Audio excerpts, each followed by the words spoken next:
प्रस्तुत वीडियो में शिशुपाल बधम प्रथम सर्ग के 53वें पद से आरंभ कर रहे हैं। शिशुपाल बधम का प्रथम सर्ग यूजीसी नेट जेआरएफ तथा यूपी पीजीटी तथा बीएएमए में निर्धारित है। प्रस्तुत 53वें पद में देवर्षि नारद भगवान श्री कृष्ण के समक्ष रावण की पराक्रमशीलता का वर्णन करते हुए कह रहे हैं कि रावण से भयभीत होकर इंद्र ने सुमेरु पर्वत की एक गुफा में शरण ली थी। अशक्नुवन सोढुमधीरलोचनः सहस्रश्मेरिव्यस्य दर्शनं प्रविश्य हिमाद्रिगुहान्तरं निनाय बिभ्यत दिवसानि कौशिकः। अधीरलोचनः भयवश अस्थिर विचलित नेत्रों वाले कौशिकः इंद्र ने सहस्त्र रश्मेः इव सूर्य की किरणों के समान तेजस्वी यश दर्शनम सोढ़ुम अशक्नुवन जिसके देखने को दर्शन को करने में असमर्थ होते हुए हिमाद्रि गुहा अंतरम प्रवेश पर्वत की गुफा के अंदर प्रवेश करके साथ उसमें छिप करके बिभ्यत दिवसान निनाय भयभीत होकर अपने दिन व्यतीत किए थे, अपना समय काटा था। प्रस्तुत 54वें पद में भगवान श्री कृष्ण से देवर्षि नारद कह रहे हैं कि बृहच्छिला निष्ठुर कंठ घट्टनाद विकीर्ण लोलाग्निकरणं सुरदिशः जगत प्रभोर सहिष्णुवैष्णव न अक्रमता अधिकंधरम। बृहच्छिलः विशाल पाषाण के समान, निष्ठुर कंठ बट्टनाथ बड़ी शिला के समान, कठोर विकीर्ण लोलाग्निम कड़म विशाल शिला के समान कठोर जिसके कंठ के घर्षण से उत्पन्न हुई चिंगारियों से अप्रसहिष्णु असहनीय वैष्णवम चक्रम विष्णु का चक्र भी जगत प्रभो सूर्यदिशा उस जगदीश देवताओं के द्वेषी अथा रावण के अश्य अधिकंधरम न आक्रमत कंठ में प्रविष्ट नहीं हो सका, अर्थात विष्णु का चक्र भी रावण की गर्दन को गले को काट नहीं सका। प्रस्तुत 55वें पद में देवर्षि नारद ने भगवान श्री कृष्ण से कहा है कि उस राक्षस राज रावण ने यक्षराज कुबेर को भी परास्त कर दिया था। विभिन्नशः कलुषी भवन मुहुर्मदेन दन्तीव मनुष्य धर्मणः निरस्ता गांभीर्यं पास्तु पुष्पकं प्रकंपयामास न मानसम न सह उस रावण ने मदेन मद से घमंड से दंतीव हाथी के समान विभिन्नशः जिस कुबेर की निधि को ऐश्वर्य को नष्ट कर दिया था, जैसे हाथी मानसरोवर के कमलों को नष्ट कर देता है, वैसे ही उस रावण ने कुबेर की संपत्ति को के ऐश्वर्य को नष्ट कर दिया था।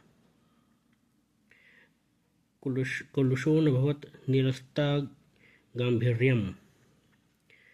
क्षुब्ध होते हुए और अपनी गंभीरता को खोए हुए मानसरोवर के समान अपनी खोई हुई निधि वाले और खोए हुए अपास्त पुष्पकम और खोए हुए पुष्पक विमान वाले मनुष्य धर्मणः मानसम मुहु न कंपयामास उस कुबेर के मन को क्या रावण ने बार बार दुखी नहीं किया था, अर्थात किया ही था। इसके कथन का आशय यह है कि जिस प्रकार से कोई मदोन्मत्त गज मानसरोवर में प्रवेश करके उसमें खिले हुए कमलों को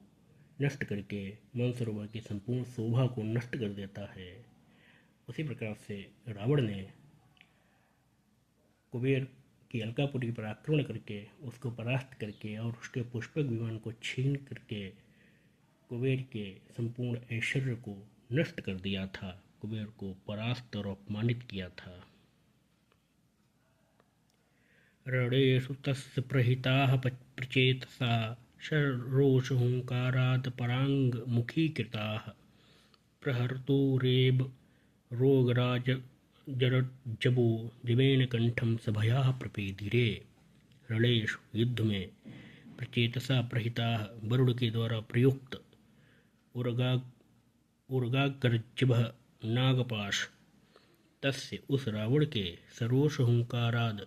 क्रोधपूर्ण हुंकार से परांगमुखीकृता विपरीत होकर के अर्थात परावर्तित होकर के सभ्यथा जबेन प्रहर्तु एव कंठम प्रपेतिरे भयभीत होकर के वेगपूर्वक प्रहार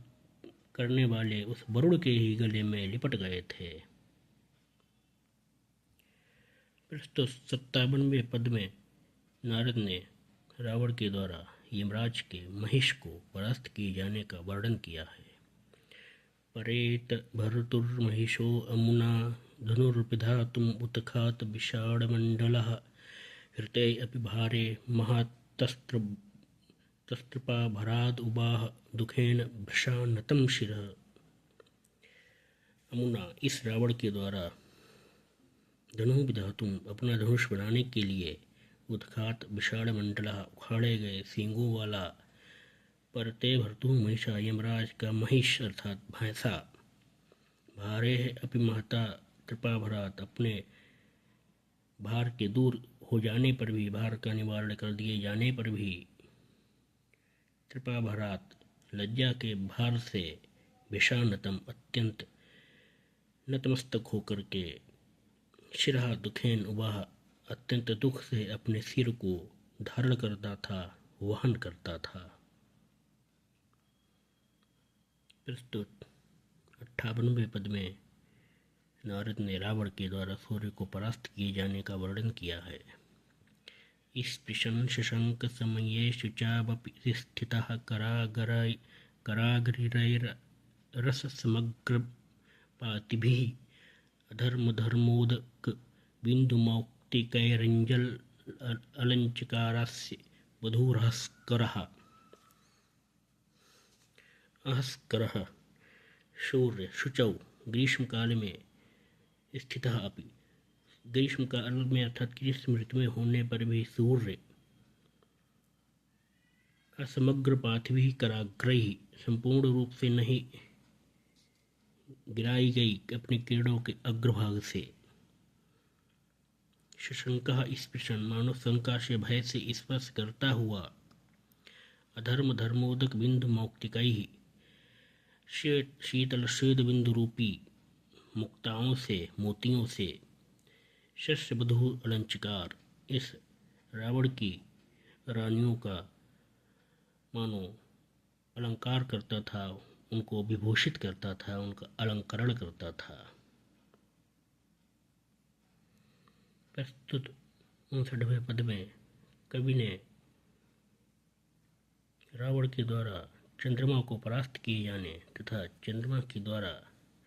रावण के नर्म सचिव के रूप में कार्य किए जाने का वर्णन किया है। कला समग्रेण गृहान मुंचता मनस्विनी रुत उत्तम पटीयसा विलासिनीस्तस्य वितन्वतारति न नर्म साचिव्यम अकार्य न इंदुना। कला समग्रेण समस्त कलाओं से युक्त गृहान अमुंचता रावण के भवनों को नहीं छोड़ता हुआ या नहीं छोड़ते हुए मनस्विनी उत्कीर्तुम पटीयसा माननीय स्त्रियों को उत्कंठित करने में अत्यंत निपुण रति वितन्वता रति का विस्तार करने वाले इंदुना चंद्रमा के द्वारा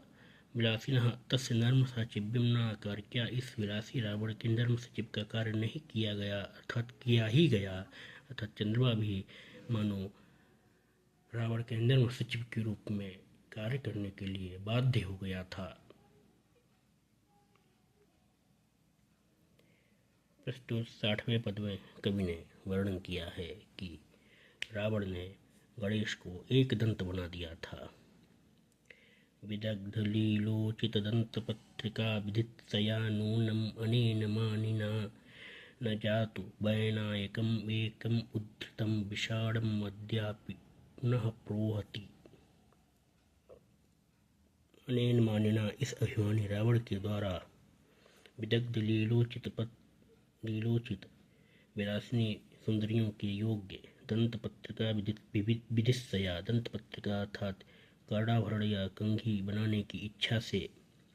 नूनम निश्चित ही जातु उद्धृतम वैनायकम एकम विषाणम किसी समय गणेश जी के उखाड़े गए एक दांत को जो उसने उखाड़ा था अद्यापि पुनः न प्रोहति गणेश जी का वह दांत आज भी नहीं उग रहा है। अर्थात रावण ने अपने आराध्य शिव के पुत्र गणेश के एक दांत को मानो अपनी रानियों की कंघी बनाने के लिए उखाड़ लिया था, जो कि आज भी उग नहीं सका है।